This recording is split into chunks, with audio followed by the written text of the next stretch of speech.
All right, so we're here in Hiroshima, and I don't think I can flip around this camera while I'm recording. So it's our last um,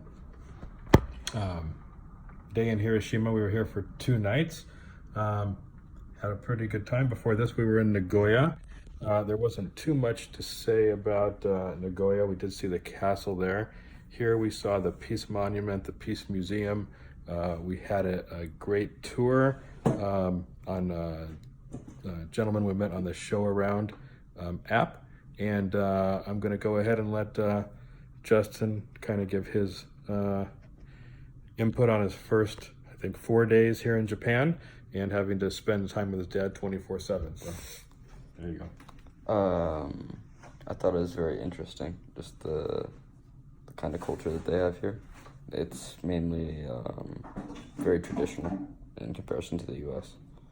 And there weren't too many monuments that we saw, but the ones that we did, like the castle, that was pretty interesting.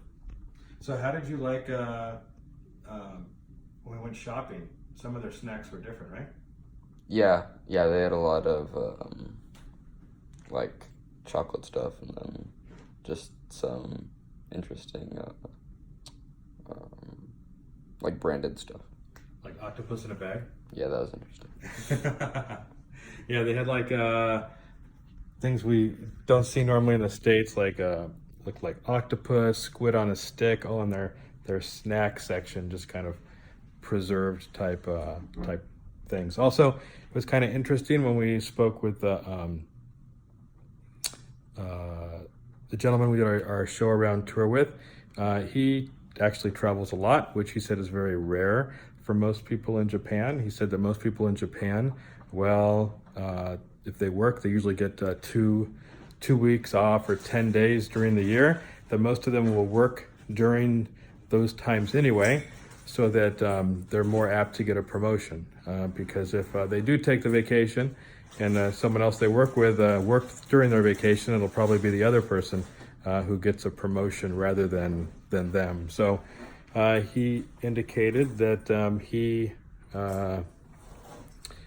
looks at life a little different than what he says the typical Japanese person does. And I'll post the information about him on my Facebook, and I highly recommend, if you do come to Hiroshima, he's an excellent tour guide, and we did learn a lot about him, about Japan. Actually, his great uncle, who is currently 92 years old, survived the atomic bomb in Hiroshima.